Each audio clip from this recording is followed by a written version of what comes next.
up, guys? Billy from Mad Max again, and today we're gonna be doing a little optic, a little introduction, initial thoughts, 100-round review. Not gonna go too deep into the weeds. I'm gonna go real deep into the weeds, probably over the winter sometime once I get some good use behind it. But as you probably saw in either the intro, thumbnail, title, we're gonna be talking about the Tract Toric ELR, which is a 6 to 30.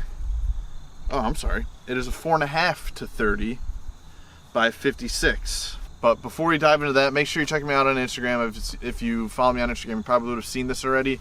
I will be doing a full write-up for it in the near future. Not sure where it's going to get published yet, but I'll let you know on Instagram. If you want to help out the channel a little more, there's patreon.com/MadMaxGuns. Check that out. And that's about it. Before we go into the scope real quick, a very quick high level overview of this rifle. It's a 6.5 by 47 Lapua chambered rifle in a Defiance Deviant Action Bartlein barrel, a very thick Bartlein barrel with 4 C's, fuck it. A Area 419 Hellfire match in a Macmillan, I believe an A5 stock. Don't quote me on that. I'm not too well versed in Macmillan stocks.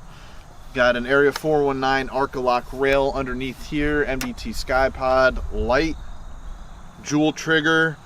I believe it's a Badger bobbin metal.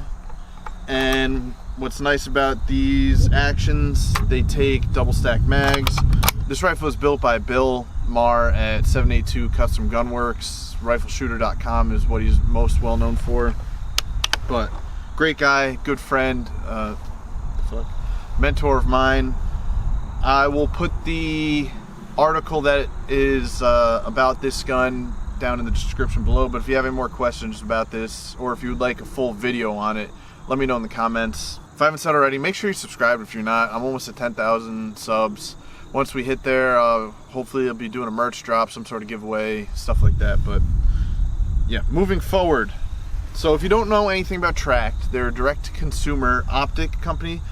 The owners, John and John, both have a lot of experience in the optic space. They were heavily involved in Nikon optics, went out on their own and decided that they could build something nicer and keep the middleman out, which keeps the price down. These are assembled in Japan, made and assembled in Japan, and they use shot glass, which is like the creme de la creme. Super clear. I did a video on their 1:8 and it was back in March time, so whatever that is to you, go check that out. The 1:8 is my favorite low power variable optic right now. But yeah, go check that video out for that. But they have 2 similar models in like the sporting, tactical, like PRS model type deal. They have a PRS model that is a 4 to 20, and or it might be a 3 to 20. I'm not sure. I'll put it right here, whatever it is. That's the PRS model. I like having a little more magnification because the higher top end you have, the more clarity you're gonna have in between. So I went for the 4.5 to 30, and this will be used at matches next year. It might be in a different stock or chassis, but this barreled action and this optic will be used there. But like I said, shot glass, really clear, good contrast and everything. I haven't done like an A/B side by side with my my Night Force or Schmidt & Bender, which once we go to the deep in the weeds, I will be doing that. I'm not going to go over the specs either. It is a averaged length scope with the sunshade, a 34mm tube.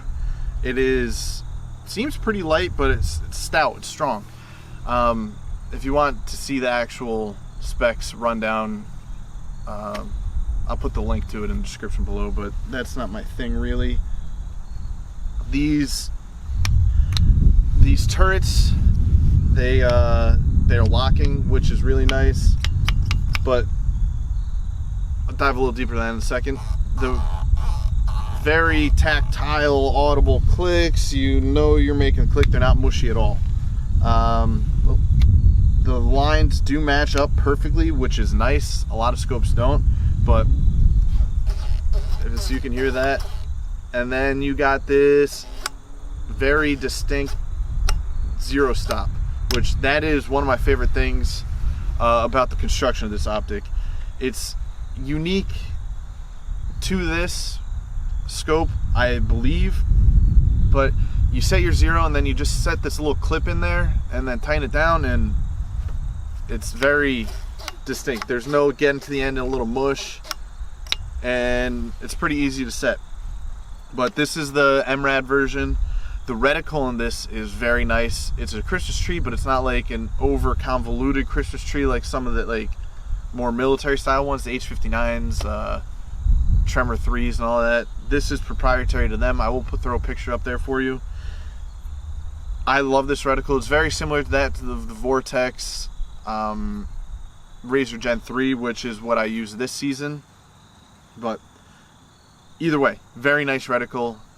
Not too much going on, but it has the Christmas tree wind holds, holdovers, everything. It's very nice. And you even have hold unders. It is a first focal plane. If you don't know what that is, quick explanation, but there's tons of videos out there. I even did one where they explained the difference between the two. First focal plane, the reticle moves with you as you add magnification or take it away. Therefore, the subtensions are good at all magnifications.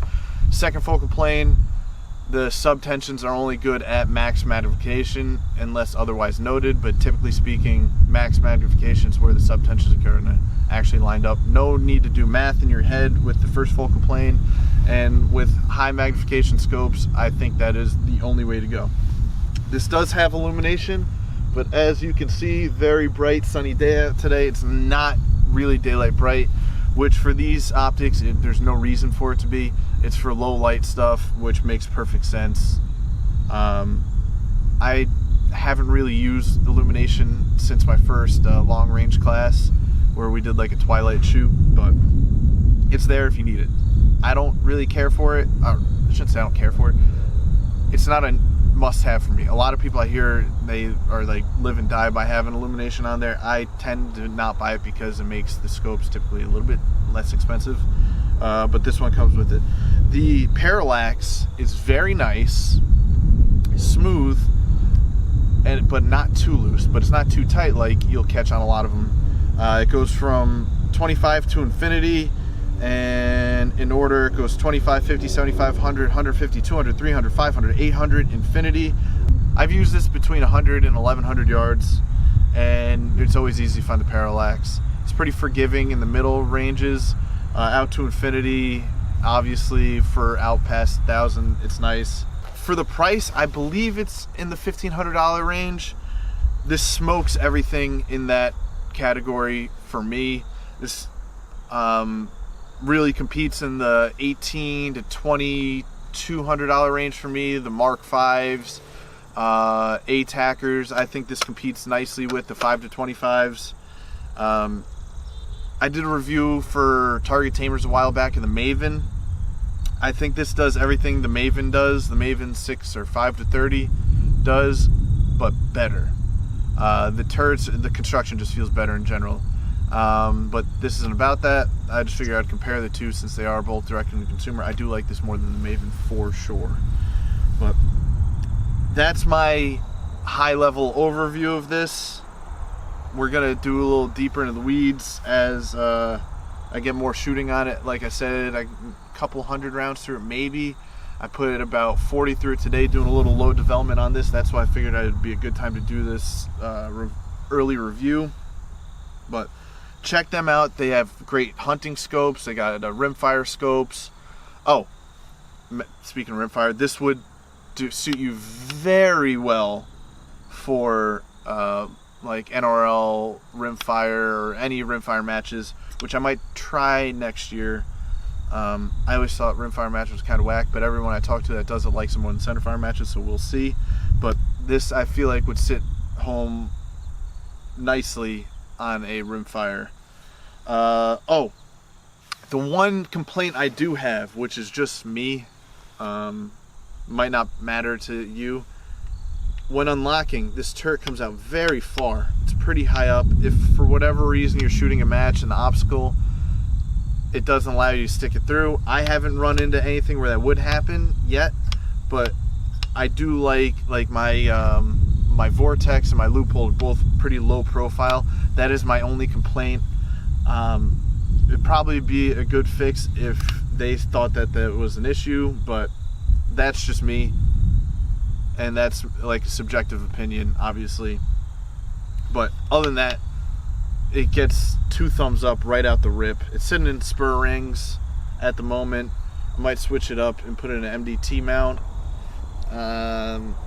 But as of now, this is where we're at. Great scope, fair, very fair price. It's kind of low, if you ask me, but I'm really digging this so far. And then it comes in stealth sniper gray. I forget what they call it. It's either stealth gray or sniper gray, which is pretty unique, and it matches this rifle, which is kind of cool because the Cerakote job that is done to it. But yeah, as of now, big fan, 2 thumbs up. Pretty excited to get a little more deep in the weeds in this and use this more ranges and shoot some steel with it. But if you got any questions about it, drop them in the comments. If you want to have a conversation about it or have a question that needs a little more nuanced answer, hit me up on Instagram at MadMaxGuns. Again, check out the Patreon if you haven't already. It really will help out the channel a lot. I will be making an email so easier to communicate. Also, once we hit 10,000, I should be doing a merch drop and a website. I know I've been saying this for 2 years at this point, but a website is coming for blog stuff and write-ups and whatnot. But that's it, guys. Hope you enjoyed the video. If you didn't, as always, eat a dick. Make sure you like, share, subscribe. Tell your friends, tell your family. See you later.